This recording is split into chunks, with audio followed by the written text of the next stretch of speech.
सारी ही होती हैं इंग्लिश में और हमें ट्रांसलेशन एट लास्ट करनी ही होती है। एक क्वेश्चन में आप नाम है वो कहीं ना कहीं किसी ना किसी लेवल पर उन्हें परेशान करते हैं और उनके फिर फॉर्मूला भी लिटरली अगर कोई बच्चा अच्छा भी है तो उससे भी गलती होने के चांसेस हैं। And that is why practice and answer series के 15वें एपिसोड में जेनेटिक पब्लिक स्कूल आप सभी का हार्दिक स्वागत करता है। आज हमारे साथ में इस 15वें एपिसोड में जो साथ आए हैं वो हैं गुड्डन, कक्षा 10 से। पढ़ाई के बारे में विचार करेंगे, इनसे चर्चा करेंगे इनकी जनरल लाइफ के बारे में, जो हमारी लाइफ होती है उसके बारे में, हॉबीज़ के बारे में बात करेंगे, हैबिट्स के बारे में बात करेंगे, पढ़ाई के बारे में बात करेंगे, स्पोर्ट्स के बारे में बात करेंगे, तो बहुत सारी बातें होंगी। पिछली बार हमने 14 इंटरव्यूज़ में देखा कि बच्चों ने अपने अपेक्षा के अनुसार काफ़ी अच्छे आंसर किए।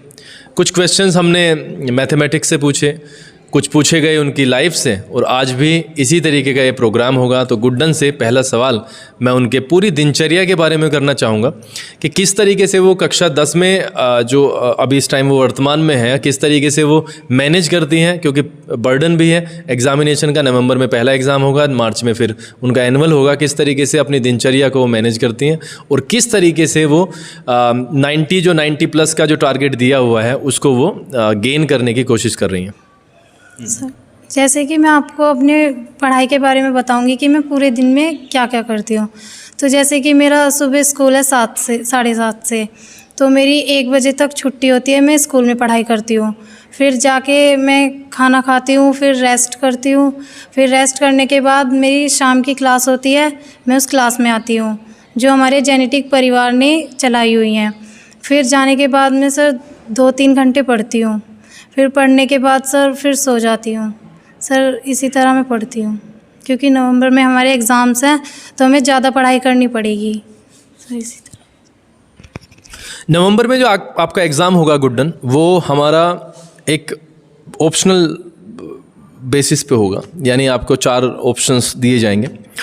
अब से पहले इस तरीके का एग्ज़ाम नहीं था, डिस्क्रिप्शन में आपको आंसर करने होते थे, यानी लिखना होता था। अब की बार आपको टिक करना है सही उत्तर पर। आप इसे किस तरीके से लेती हैं, किस तरीके से चैलेंजिंग मानती हैं, या आपको लगता है कि नहीं इजी ही पड़ेगा, और किस तरीके से आप इन दोनों ही टाइप में अंतर स्पष्ट करेंगे। डिस्क्रिप्टिव टाइप हो गया, एक MCQ टाइप हो गया। जैसे कि आज से पहले कभी ऑप्शनल एग्ज़ाम्स नहीं हुए हैं, तो जैसे कि इस बार नवंबर में मेरे ऑप्शनल एग्ज़ाम्स हैं, तो जो ऑप्शनल एग्ज़ाम्स होंगे वे बुक के अंदर से आते हैं। कुछ भी क्वेश्चन पूछ लिया जाता है, तो जो हमारे ऑप्शनल एग्ज़ाम है उन पे हमें सिर्फ एक पे टिक करना होता है। तो हम बुक के अंदर से पढ़ेंगे, हमें हर एक छोटी से छोटी चीज़ का पता होगा, तो सर हम उसे अच्छे से टिक कर पाएंगे कि कौन सा इसमें करेक्ट आंसर है। तो इस तरह ये वैसे इजी लगता है टिक ऑप्शनल्स, पर ये इजी नहीं है, क्योंकि अगर हमारा कोई गलत चला गया तो फिर तो नंबर ही कट जाएगा। तो इसलिए हमें बुक्स के अंदर से पढ़ना पड़ेगा, तो जब भी हमारे ऑप्शनल एग्ज़ाम अच्छे से जा पाएंगे। तो इसलिए हमें इसमें बहुत मेहनत करनी पड़ेगी ऑप्शनल एग्ज़ाम्स में। इंग्लिश ग्रामर का आपके पूरे सिलेबस में बहुत ही बड़ा रोल है। हमने पहले भी बच्चों से बात की इंग्लिश ग्रामर के बारे में।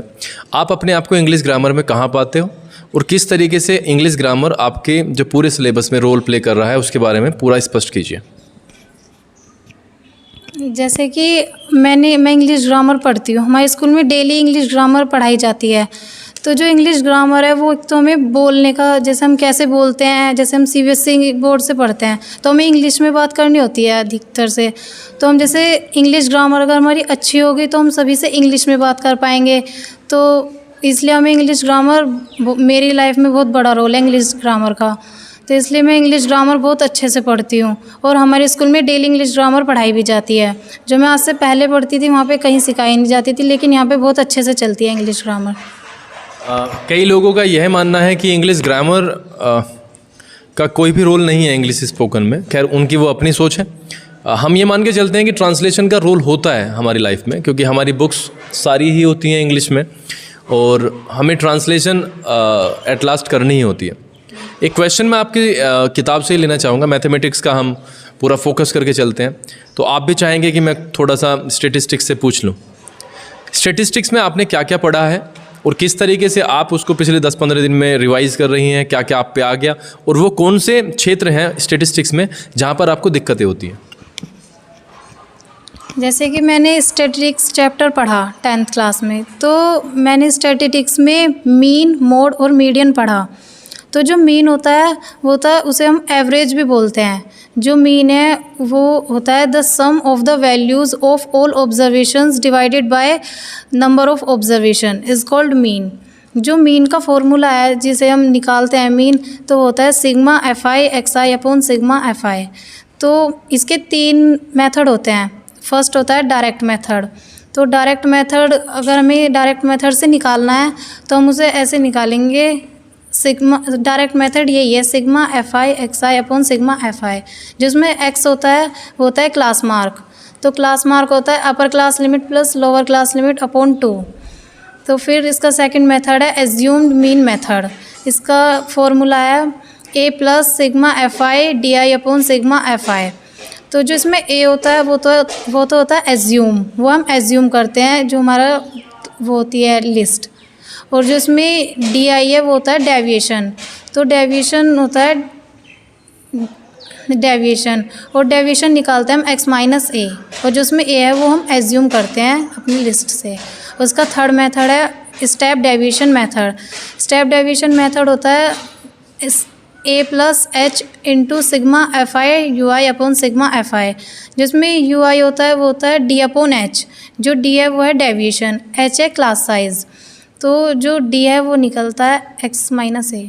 तो ये पढ़ा है मैंने स्टैटिस्टिक्स में। अच्छा, ये आपने चीज़ें हमें बहुत अच्छे तरीके से फॉर्मूला के बारे में बताया, आपने नाम भी बताया, ये बड़ी खुशी की बात है। मैं आपसे ये जानना चाहूँगा, आपने एल का जिक्र किया है, आपने एल का जिक्र किया या नहीं किया? अभी नहीं हुआ है, वो मोड और मीडियन में होगा। तो अभी हमने सिर्फ ए का जिक्र किया है, और ए को आपने जो बताया है वो बताया एज्यूम्ड मीन, जो कि क्लास मार्क से लिया जाएगा। एच आपने बताया क्लास साइज। आपको मैं जानना चाहूँगा गुड्डन कि आपको कहाँ कहाँ पे स्टैटिस्टिक्स में दिक्कतें आती हैं।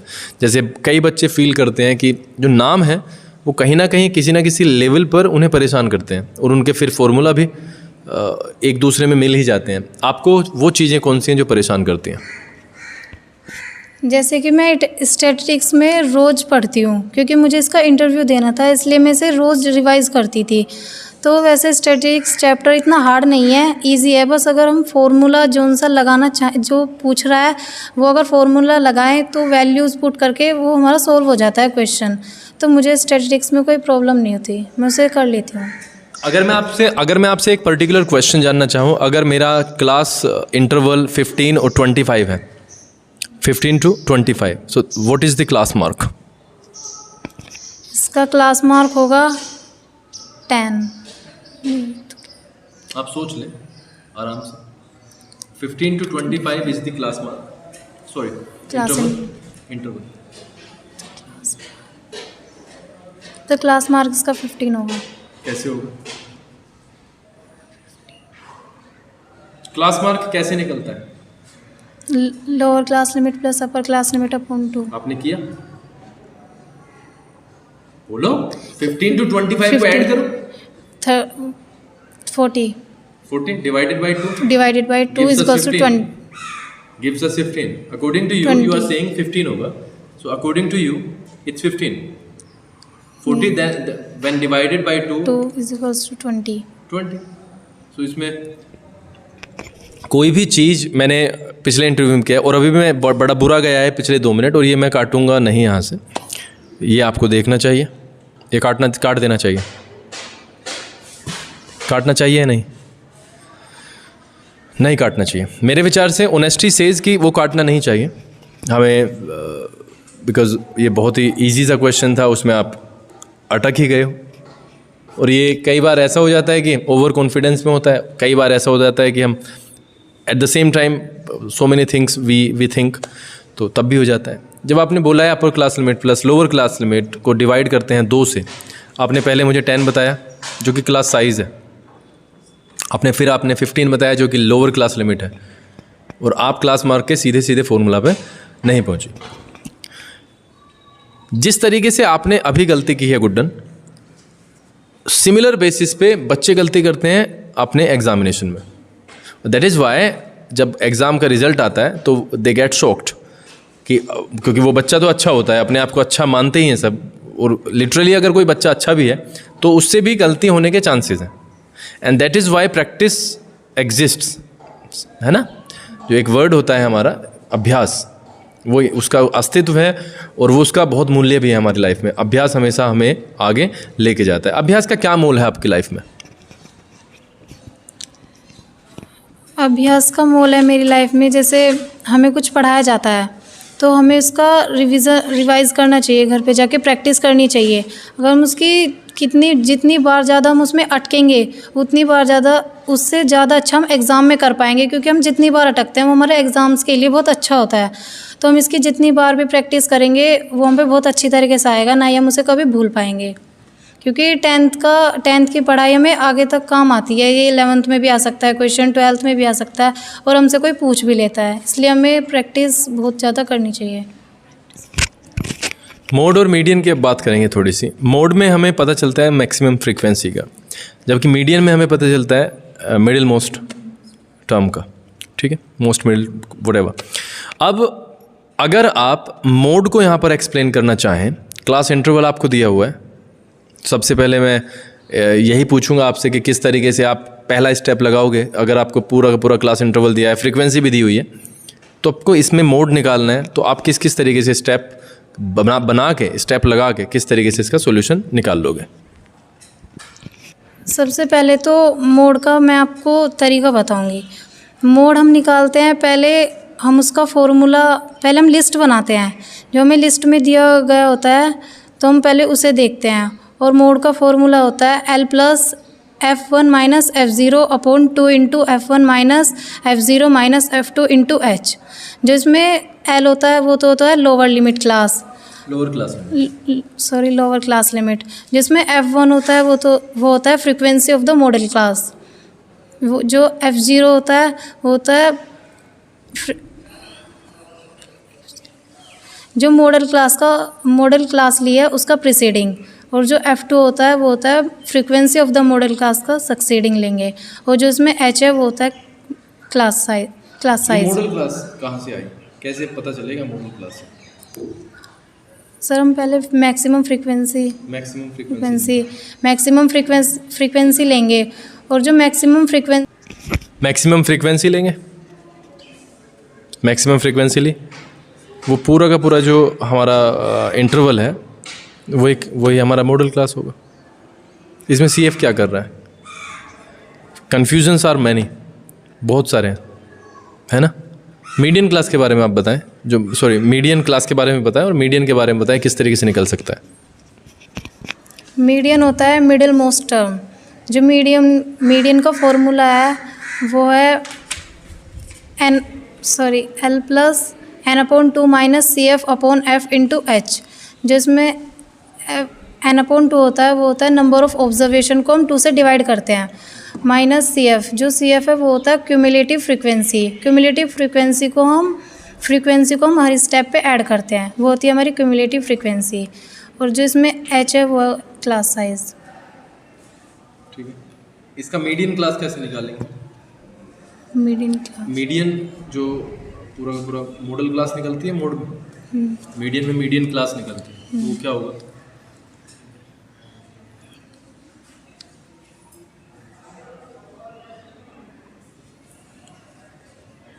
भाई L कहाँ से लेके आओगे? Lower limit class. कहाँ से? Lower limit? हाँ, लोअर लिमिट तो बहुत सारी है ना वहाँ पे, हर इंटरवल पे आपको लोअर लिमिट दिखाई देगी। तो कैसे हमें पता चलेगा L यहाँ से लेना? फिर CF के बारे में भी बात होगी।